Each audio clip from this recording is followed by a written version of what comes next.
Good morning बच्चों। अब तक हमने हमारी ऑनलाइन क्लासेस के दौरान अलग अलग विषयों के बारे में हमने चर्चा की, जिसमें हमने खासकर कविताओं के बारे में, यानी कि हमारा जो पद्य विभाग है उसके बारे में हमने काफ़ी कुछ पढ़ लिया है। और मेरे ख्याल से आपको उन सभी विषयों में कहीं कोई दिक्कत नहीं रही हुई होगी।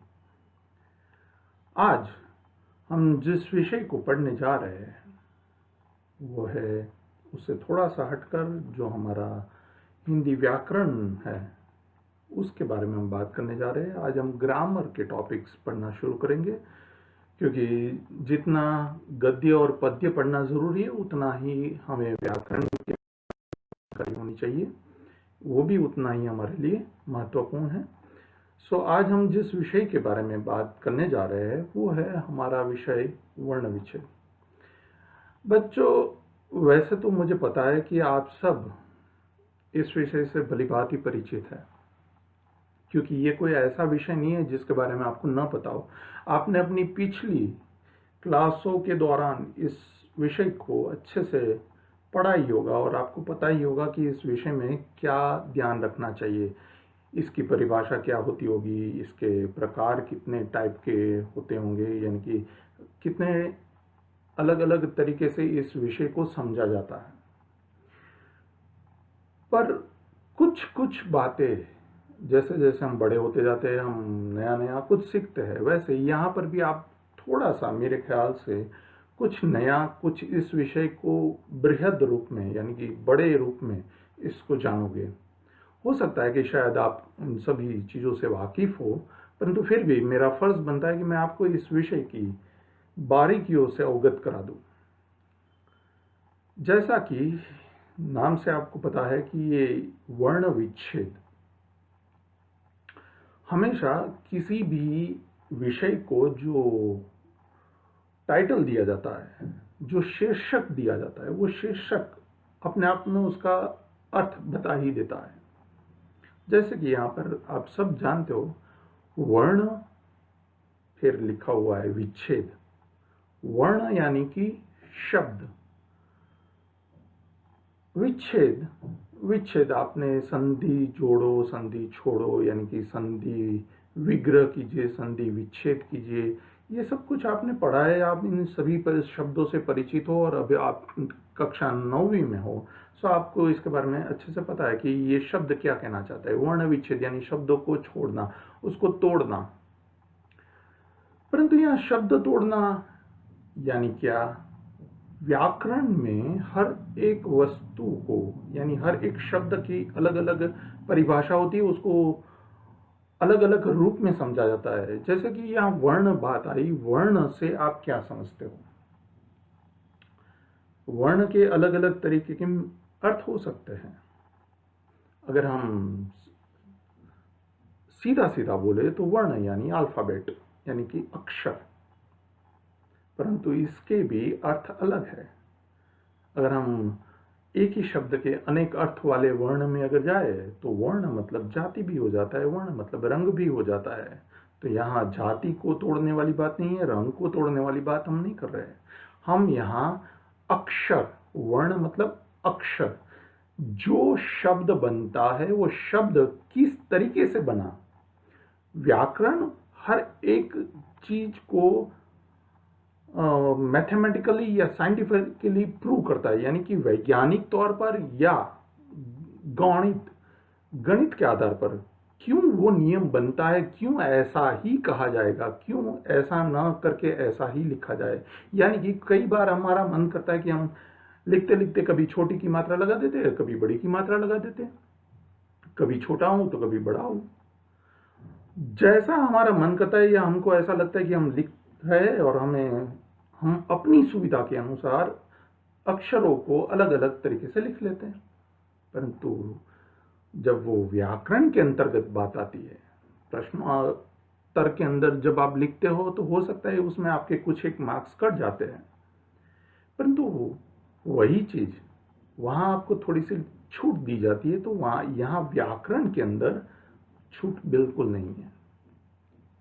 यहाँ पर आपके द्वारा की गई एक छोटी सी गलती, एक मात्रा की गलती आपका पूरा उत्तर गलत साबित करती है। आपको उसके लिए कोई मार्क्स नहीं मिलता है। और तब आप दलील करते हो या आपके मन में ये ख्याल भी आ सकते होंगे, यार बड़ी की जगह मैंने छोटी लगा दी तो उसमें क्या हो गया, वो बात तो वही की वही नहीं, बात वही की वही नहीं है, इसके अर्थ बदल जाते हैं। शिक्षा और शिक्षा में छोटी बड़ी की मात्रा को बदल दिया जाए तो उसका अर्थ बदल जाता है।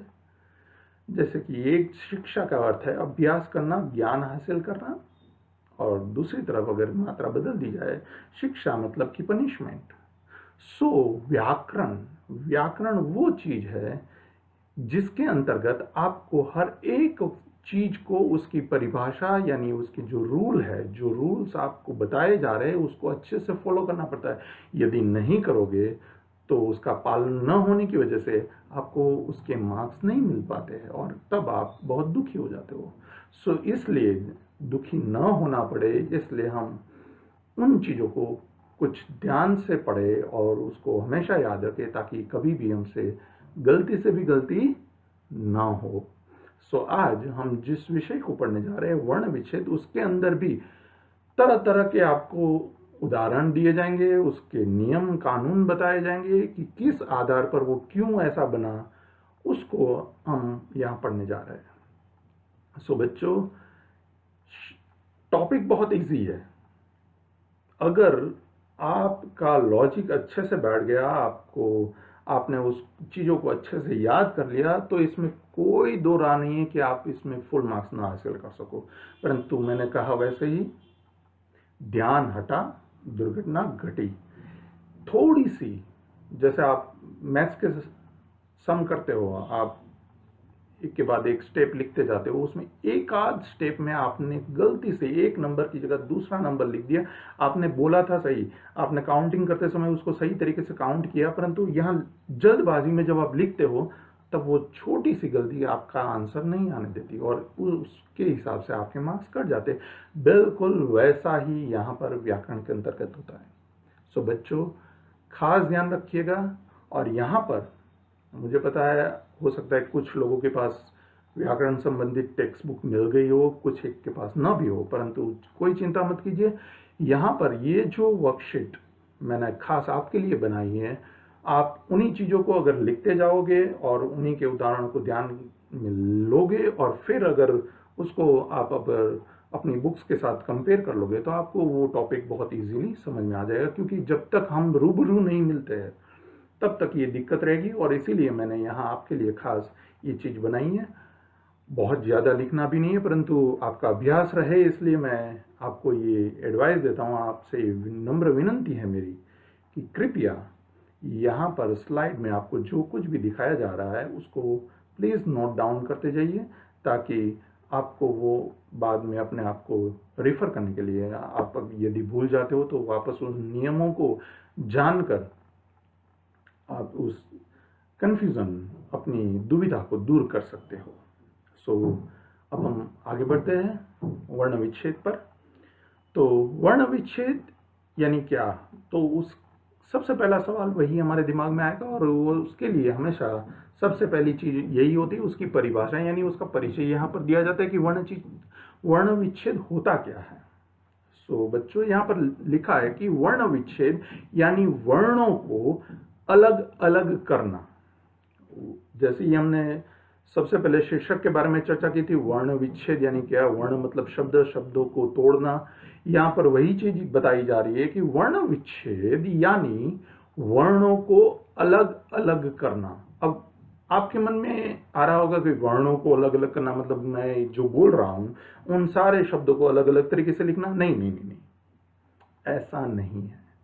वर्ण विच्छेद ये बोल रहा है कि वर्ण यानी शब्द, मैंने अभी जो शब्द बोला ये मेरा उदाहरण है, शब्द, तो शब्द आपका वर्ण हुआ। तो शब्द बना कैसे, ये स्पेलिंग कैसे बना, यदि आप लिखते हो तो श ब आधा और द, तो ये श आधा ब और द ये कैसे बना, ये हमें नहीं पता।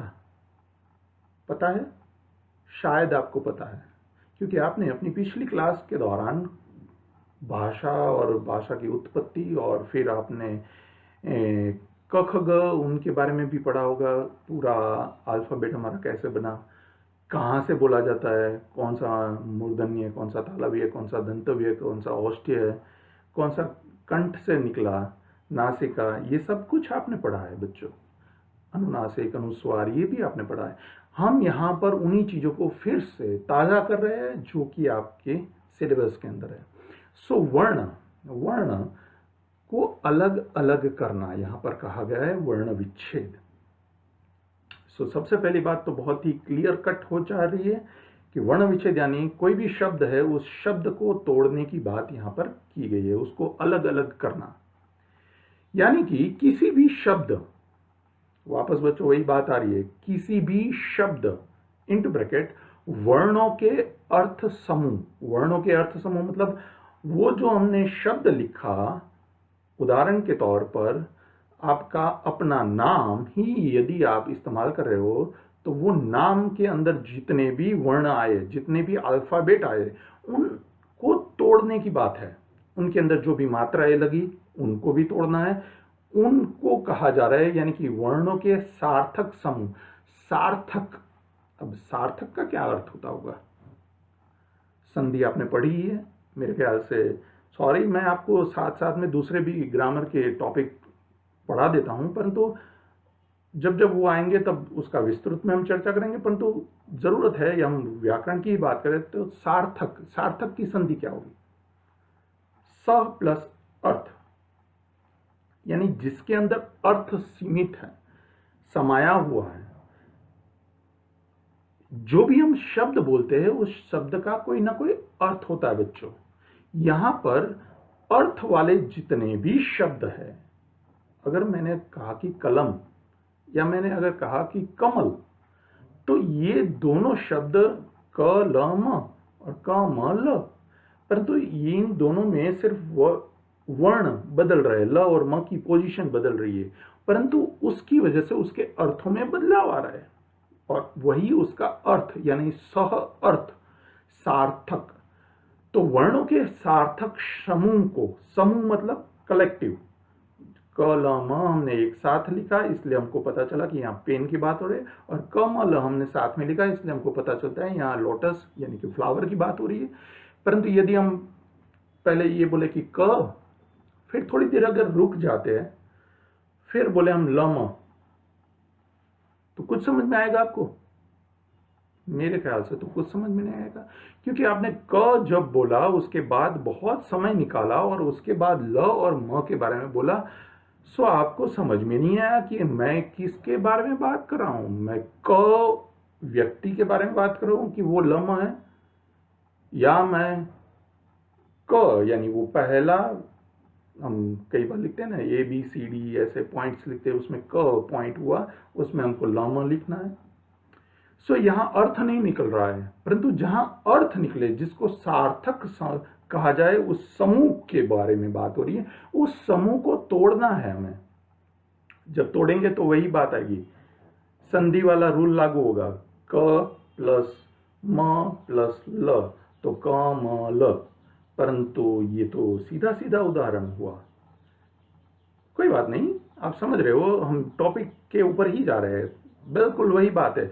तो उस सार्थक समूह को यहां आपने तोड़ा, क ल म तोड़ दिया, बीच में आपने योग का साइन लगा दिया। योग का साइन यानी प्लस, आपने प्लस करते हैं संधि के समय, आप करते हो तो हिम प्लस आलय ऐसा शब्द हम बोलते हैं याद रखने के लिए, ठीक है ना।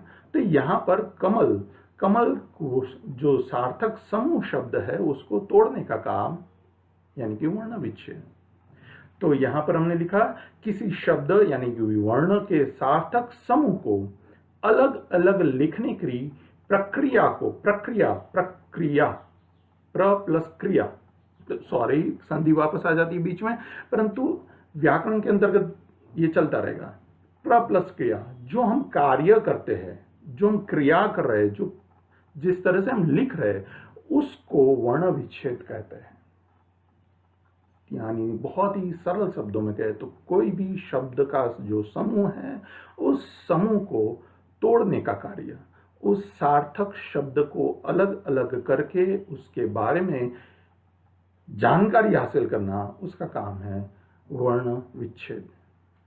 बच्चों, थोड़ा सा मैं आपको एक उदाहरण देना चाहता हूँ। जैसे हम डॉक्टर के पास जाते हैं, हम यदि बीमार हैं तो डॉक्टर जो है वो हमको कई सारी चीज़ें पूछते हैं। कल आपने क्या खाया था, आपको किस तरह की बीमारी है, कब से है, क्या हो रहा है, वट एवर, वो तरह तरह के क्वेश्चन हमको पूछते हैं और हम उन सारे सवालों के जवाब अपनी सोच समझ के हिसाब से या अपने अनुभव के हिसाब से हम देते जा रहे हैं। और फिर वो जो है उस सारे सवालों के आधार पर एक कंक्लूजन निकालते हैं। उसको कहते हैं डिसेक्शन करना, तोड़ना। आप जैसे साइंस में पढ़ते हो मैक्रो और माइक्रो। मैक्रो यानी बड़ा रूप, माइक्रो यानी उसका छोटा रूप।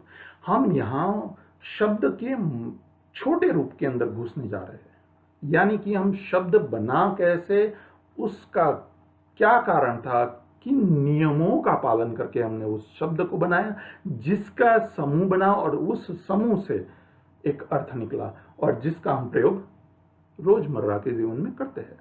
सो यहाँ किसी भी सार्थक वर्ण समूह को तोड़ने का काम यानी कि वर्ण विच्छेद। मेरे ख्याल से परिभाषा अब आपको अच्छे से समझ में आई होगी। वर्ण विच्छेद यानी वर्णों को अलग अलग करना, किसी शब्द यानी कि वर्ण के सार्थक समूह को अलग अलग लिखने की प्रक्रिया को वर्ण विच्छेद कहते हैं। मैंने उदाहरण भी दिया आपको कमल का। अगर एक साथ लिखते हैं हम, परंतु जब हम वर्ण विच्छेद में लिखेंगे तो क प्लस म प्लस ल इज इक्वल टू क म ल। परंतु ये हुआ कैसे? मैंने अभी तक आपको नियम नहीं बताया, परंतु मुझे पता है आपको पता है, क्योंकि आप इन चीजों को थोड़ा बहुत पढ़ चुके हो। परंतु यहां हम थोड़ा सा विस्तार में पढ़ने जा रहे हैं। सो आगे बढ़ते हैं। परिभाषा बहुत क्लियर कट समझ में आ गई। सबसे पहले यह जान लेना आवश्यक है कि वर्ण कितने प्रकार के होते हैं।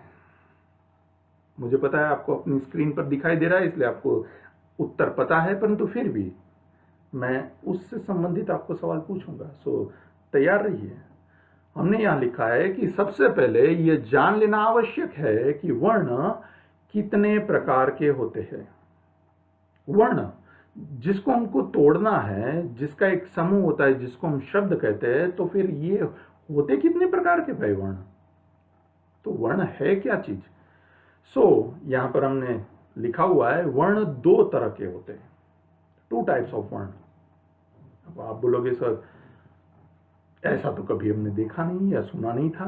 तो वर्ण 2 तरह के होंगे। क वो वर्ण है, म वर्ण है, ल वर्ण है। तो ये दूसरा प्रकार मतलब क्या? व्याकरण उसको अलग तरीके से समझाता है। जैसे कि यहां आपकी स्क्रीन पर है, पहला प्रकार बताया स्वर और दूसरा प्रकार बताया व्यंजन। समझ में आया कि नहीं आया? मेरे ख्याल से आ गया आपको, क्योंकि आप अभी तक या मैं खुद सिर्फ आपको उससे दूसरे वर्ण से दूर रख रहा था। मैंने आपको क म ल का ब्रेकिंग बताया, क प्लस ल प्लस म, परंतु मैंने आपको दूसरा वर्ण, मैंने कौन सा व्यंजन बोला? अच्छा, कमल में कौन सा व्यंजन बोला? नहीं, 2 प्रकार आपके सामने है, सोचो जरा। समझ में आ गया? वो कौन सा है? वो व्यंजन प्रकार है। पक्का? ओके। तो स्वर कौन सा प्रकार हुआ? याद आ गया क्या? अ, आ, ई, उ, ए, ओ, औ, आ, रू, ये सब कुछ है। ये स्वर हुए। स्वर मतलब आवाज। मेरे ख्याल से मैं थोड़ा सा ज्यादा डिटेल में जा रहा हूं, परंतु थोड़ा सा आपका पूर्व ज्ञान, आपका पढ़ा हुआ ज्ञान यहाँ मेरे लिए बहुत जरूरी है बच्चों। इसलिए मैं आपको थोड़ा सा आपकी इस विषय से हट के भी बात करूंगा कभी कभी। उसके लिए मैं क्षमा चाहता हूं। तो स्वर, यहाँ 2 प्रकारों की हम बात करें, स्वर अ आ ई वाला, और दूसरा है व्यंजन। क ख ग घ च छ ज। अच्छा, हमारे जो अल्फाबेट होते हैं क ख ग से लेकर य तक, उसको हम याद कैसे करते हैं? पूरे के पूरे आते हैं। जैसे हमको एबीसीडी बोलना आता है, वैसे हमको ये सारे अल्फाबेट आते हैं। ट्राई करके देख लेना, अभी नहीं, बाद में। परंतु मैं उसके लिए आपको बहुत ही, अगर नहीं आते तो उसका पहला पहला शब्दों का एक वर्णमाला बनती है, उसको कहा जाता है क च ट त प। ये याद रखने का तरीका है क च ट त प, क च ट प। क से 5 व्यंजन, क ख ग घ ङ, क ख ग घ ङ। च च छ ज ज ङ, च छ ज ज ङ। क च ट। अब तीसरा कौन सा है? ट ट ठ ड ढ ण। प प फ ब भ म। क च ट त प। अब जो आता है य र ल व, ये 4 वर्ण, फिर 3 श श श, ह क्ष त्र ज्ञ। ऐसा करके आपका पूरा वर्णमाला जो कंप्लीट होता है। ये जो हमने अभी तक अभ्यास किया, उसको जब हमने बोला तो आपको शायद कुछ महसूस भी होगा। क ख ग घ ङ, क ख ग घ ङ, सीधा आपको गले से आवाज आ रही है, इसलिए उसको कंठव्य कहते हैं। चट, क ख ग घ ङ हो गया। अब आया किसका टर्न? च छ ज ज ङ, च छ ज ज ङ। टच हो रहा है। अब आप बोलोगे ट ठ ड ढ, मूर्धन्य, तालु के ऊपर टच करेगी आपकी जीवा, ट ठ ड ढ ण, ट ठ ड ढ ण, बार बार वहां टच होगी। अब प वर्ण आए। प वर्ण होठों से संबंधित है, यानी होठों को अगर आप पकड़ लोगे तो ये सारे वर्ण आप नहीं बोल सकते। हम यहाँ वर्णों की बात कर रहे हैं, स्वर और व्यंजन। स्वर आप बिना किसी कहीं पर भी टच हुए मुंह के अंदर आराम से निकलते, वो 11 के 11। परंतु व्यंजन बोलते समय आपको मुंह के अलग अलग विभागों को छूना पड़ता है, यानी कि हाथ से नहीं, जबान जो है वो उसका कार्य करती है। ट ठ ड ढ ण, जबान ऊपर टच होगी। प फ ब भ म, दोनों होठ जो है वो आपस में जुड़ेंगे, क्योंकि ये औष्ठव्य है। त थ द ध न, दांत, दांतों वाले, दंतव्य। त थ द ध न, ये बोलेंगे तब हमारी जिह्वा जो है वो दांतों को टच होती है। अब जो आया यरलव, आपको पता ही नहीं चलेगा ये बोलते समय आपकी जीवा अंदर कहां कहां घूम रहा है। यरलव यरलव यरलव, पता चला? नहीं चला। श श श, अंदर से हवा निकल रही है। क्षत्रज्ञ क्षत्रज्ञ क्षत्रज्ञ, बोलो, कोई बात नहीं। तो ये हुए व्यंजन। तो स्वर सीधा हवा कंठ के थ्रू सीधा सीधा निकलता है, उसको स्वर व्यंजन कहते हैं। दूसरा जो प्रकार हुआ वो हुआ व्यंजन। अब ये दोनों अलग अलग है, परंतु फिर भी साथ में है, क्योंकि वर्ण विच्छेद में ये चीज आपको समझना बहुत जरूरी है। स्वर और व्यंजन से ही कोई भी वर्ण की रचना बनती है बच्चों, ये आप जानते हो, आपने इसके बारे में पढ़ा होगा। वर्ण कैसे बनता है? तो स्वर प्लस व्यंजन, यानी अगर यदि मैं क शब्द बोल रहा हूं तो क के साथ उच्चारण में अ की मात्रा आई जा रही है, क, तो अंत में मुझे अ सुनाई दे रहा है। म, तो अ आया। उसी की जगह अगर मैं कागज बोलूं तो का, आ सुनाई देता है क के साथ। तो ये जो स्वर है वो हमेशा व्यंजन के साथ जुड़े रहते हैं। यहां पर हम उन्हीं को अलग कर रहे हैं। मैंने आपको पहला उदाहरण दिया था कमल और कलम का, उसमें अ की मात्रा थी जो मैंने आपको नहीं बताई थी।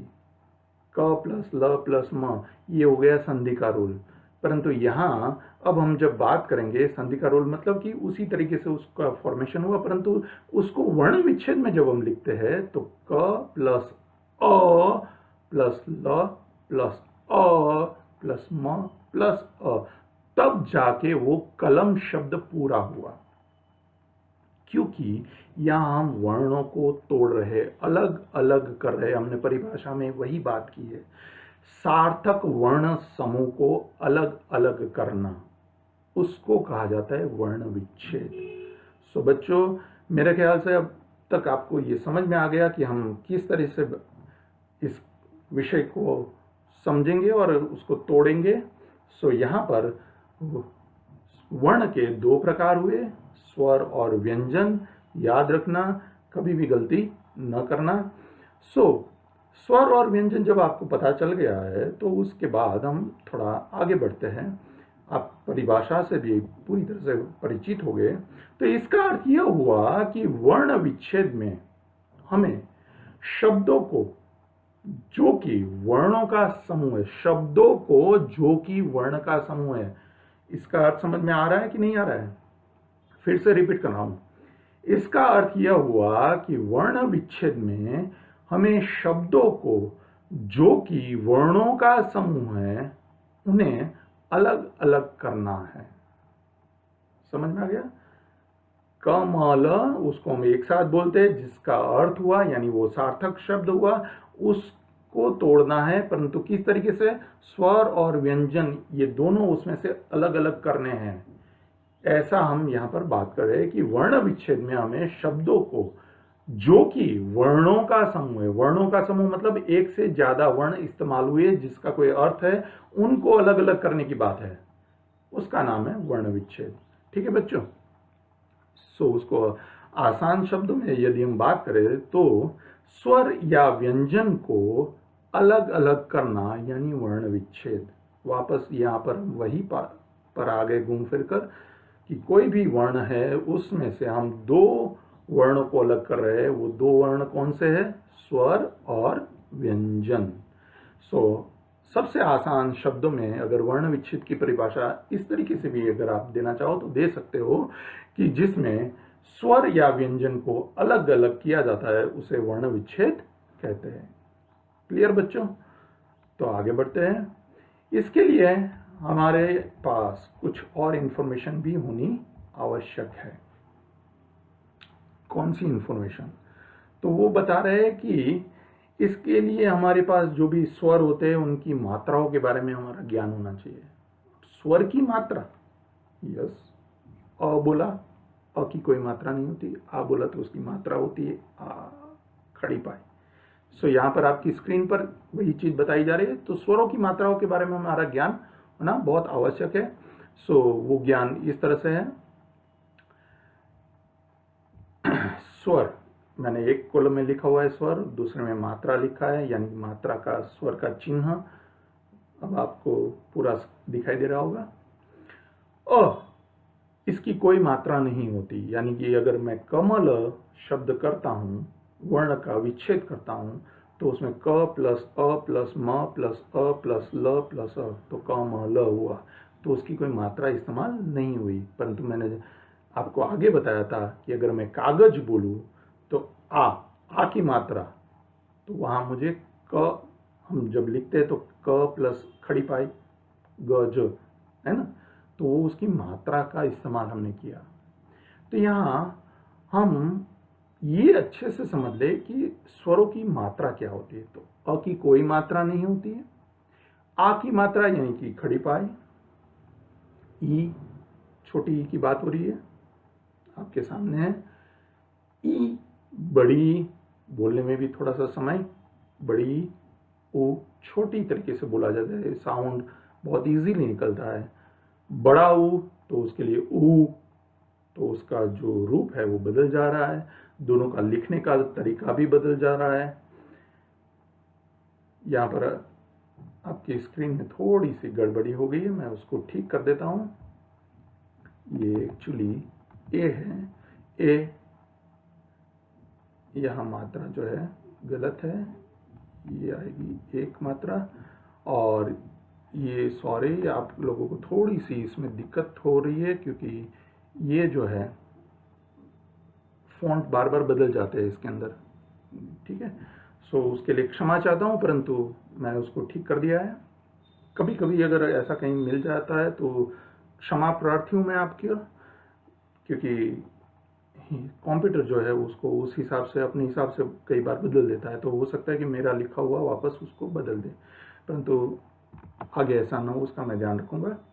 तो ऊ की मात्रा आपको समझ में आ गई। अब ए के लिए एक मात्रा, ए डबल मात्राओं का इस्तेमाल, ओ आपके सामने है, औ डबल मात्रा आ गया, रू नीचे, गृह जब हम शब्द लिखते हैं तो ग के नीचे हम सी लगा देते हैं, ठीक है ना। तो वो र का रूप है, वो उसका उच्चारण र हो रहा है। तो यहां पर री, इसको बोलने में खासकर गलती बहुत होती है, कई लोग उसको रू बोलते हैं, परंतु ये रू नहीं है, ये इसको हिंदी में री बोला जाता है। सो कृपया आप अपनी भाषा को यहाँ पर थोड़ा सा इम्प्रूव कर लीजिएगा। इसका उच्चारण जो है हम कई बार गलत करते हैं। सो रू ना होकर ये री है, री ऐसा बोला जाए। री मतलब र और री की मात्रा ना समझना, ठीक है। री ये जो है ये आपके सारे स्वर अ आ ई ऊ ए ओ औ और रू, ये जो मात्राएं हैं ये हम अक्सर हमारे कोई भी शब्द बनाते हैं उन शब्दों के अंदर हम इस्तेमाल करते रहते हैं। सो अब हम मात्राओं के बारे में समझ गए, हमने वर्ण विच्छेद का क्या नियम है, किस आधार पर उसको तोड़ना है, वर्ण को, उसके बारे में भी जान गए। वर्ण कितने प्रकार के हैं उसके बारे में भी हमने बात की। सो अब हमारा ज्ञान वर्ण विच्छेद से संबंधित काफी कुछ बढ़ चुका है। सो अब हम थोड़ा सा और इसके बारे में जानने की कोशिश करेंगे। सो हमने जो मात्राएं लिखी थी उससे संबंधित यहाँ पर आपको कुछ नियम बताए जा रहे हैं, उस नियम को अच्छे से नोट डाउन कर लीजिए और ध्यान भी रखिएगा। वर्ण विच्छेद करते समय क्या बोला जा रहा है? वर्ण विच्छेद करते समय हमें स्वरों की मात्राओं को पहचानना पड़ता है। स्वरों की मात्राओं को पहचानना पड़ता है। यहां पर अभी तक हमने जो बात की थी वो स्वरों की मात्रा, अ की कोई मात्रा नहीं है, आ की मात्रा है, ई की मात्रा है, छोटी बड़ी, छोटा ऊ बड़ा ऊ, ए की सिंगल ए डबल, ओ औ और री, इसकी मात्राओं के बारे में हमने जाना। सो मात्राओं को पहचानना पड़ता है और उस मात्रा के स्थान पर ध्यान रखना बच्चों, ये नियम खास ध्यान रखना। मैंने कागज जब वर्ण विच्छेद किया तो क प्लस आ लिखा था, मैंने मात्रा नहीं ड्रॉ की है वहां पर, ठीक है। सॉरी, यहाँ पर मेरे पास बोर्ड नहीं है वरना मैं आपको दिखा था। यहाँ मैं कागज क प्लस आ की मात्रा करके नहीं लिख रहा हूं, मैं क प्लस आ लिख रहा हूं, प्लस ग प्लस अ प्लस ज प्लस अ, तब जाके वो कागज बनता है। सो यहां पर आपको ये ध्यान रखना है कि मात्रा किस तरह की लगी है, क्योंकि यहां उल्टा पुल्टा भी है। हम कान सीधा ही नहीं पकड़ रहे, कभी कभी जरूरत पड़ने पर कान उल्टा भी पकड़ेंगे। यानी कि ये वर्ण विच्छेद जो विषय है उसमें आपको सवाल किसी भी रूप में पूछा जा सकता है। या तो विच्छेद किया हुआ शब्द से आपको वर्ण बनाना है, या वर्ण मतलब कि शब्द बनाना है, और या शब्द का समूह दिया है उसको आपको तोड़ना भी है। तो जब हम शब्द को पढ़ते हैं तो उसमें कौन सी मात्रा लगी है उस हिसाब के स्वर वर्ण भी लिखने पड़ेंगे। सॉरी, आगे पढ़ोगे तो आपको समझ में आ जाएगा, फिर भी थोड़ा सा मैंने आपको पहले ही बता दिया। सो यहाँ पर हम इस बात पर खास ध्यान दे रहे हैं और इसीलिए मैंने उसको हाईलाइट किया है कि मात्राओं को पहचानना पड़ता है, और साथ ही साथ क्या है, उस मात्रा के स्थान पर उस स्वर, उस मात्रा की जगह पर हमें क्या इस्तेमाल करना है? स्वर। यानी कि अ आ ई ऊ ए ओ औ अम हा, सॉरी हा आपको दूसरे चीजों में कहा है, और रे। तो जब कभी भी हम वर्ण विच्छेद करेंगे तो हमें दोनों साइड ध्यान रखना है कि मात्रा कौन सी आ रही है, या मात्रा को हमें किस तरीके से स्वर वर्ण में लिखना है। इसमें गड़बड़ नहीं करना वरना तकलीफ हो सकती है। सावधानी हटी दुर्घटना घटी।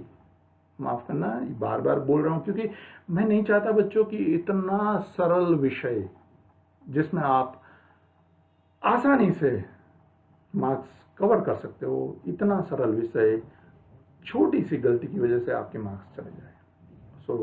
यहाँ पर खास कर आपको स्वर व्यंजन यानी कि स्वर वर्ण कब लिखना है या वह स्वर वर्ण की मात्रा कैसे इस्तेमाल करनी है, ठीक है बच्चों। उसका प्रयोग किया जाता है, ऐसा कहा जिसकी वह मात्रा होती है, ठीक है। तो अब आप समझ गए, हमें उल्टा पुल्टा यानी कि दोनों तरफ की चीजों को ध्यान में रखना है। अब इनसे संबंधित कुछ उदाहरणों के बारे में भी हम बात कर रहे थे। यहाँ आपके सामने सबसे पहले उदाहरण मैंने कुछ लिखे हैं, आपको आसानी से समझ में आ जाएंगे। मैंने लाल रंग में लिखा है, निधि शब्द का मात्रा विच्छेद होगा। इंस्ट्रक्शन ध्यान से पढ़िए, जो सूचना दी जा रही है वो मात्रा विच्छेद की बात है। हमने अभी अभी थोड़ी देर पहले जिन विषय के बारे में पढ़ा, हमने जो ध्यान रखने के वाली नियम के बारे में जाना वो था मात्रा या स्वर, ठीक है ना। तो यहाँ पर अभी हम मात्रा विच्छेद कर रहे हैं। तो मात्रा विच्छेद कैसे होगा, इस तरीके से हमने नीले रंग में लिखा है, न प्लस छोटी ई प्लस ध प्लस छोटी निधि। समझ में आ रहा है?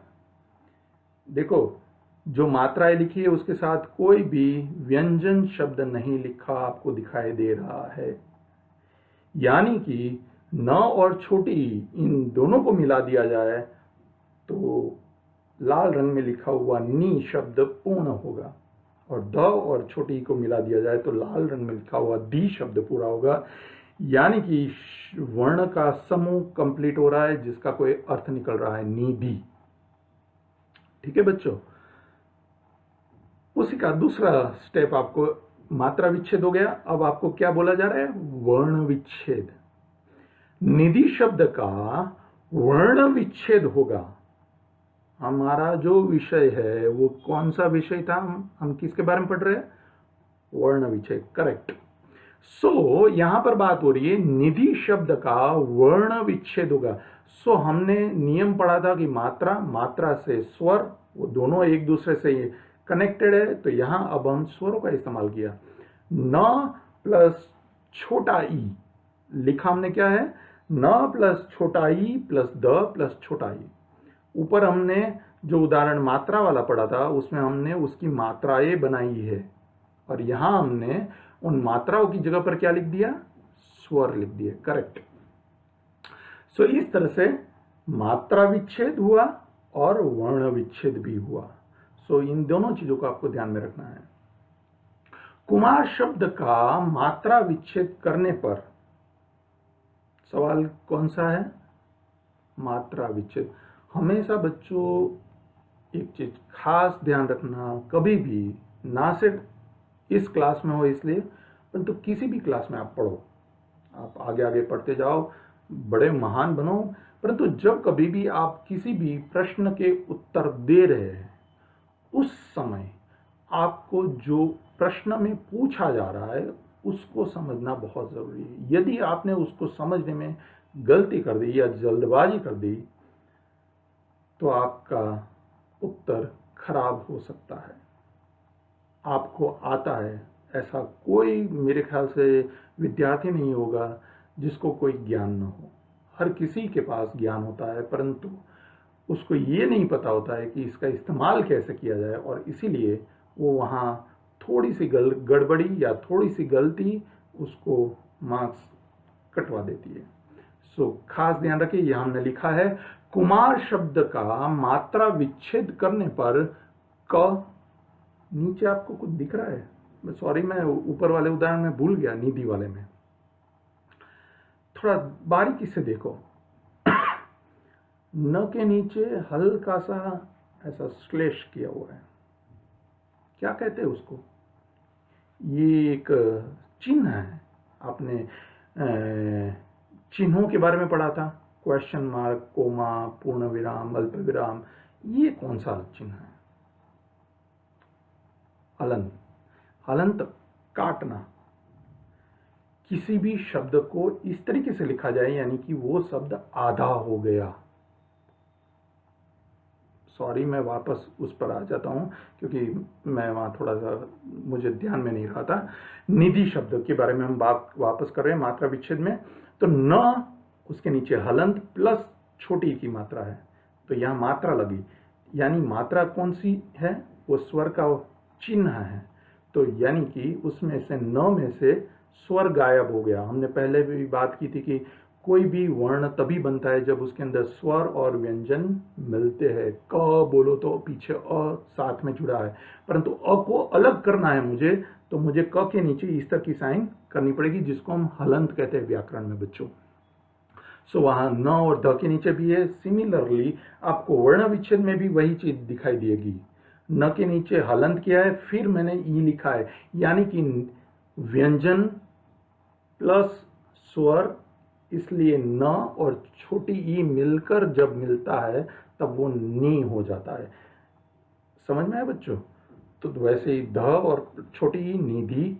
ठीक है, तो यहां कुमार शब्द के अंदर हमने क के नीचे हलंत किया है, प्लस छोटा ऊ लगाया, प्लस म उसके नीचे भी हलंत है, प्लस आ की मात्रा लगाई है, प्लस र हलंत है।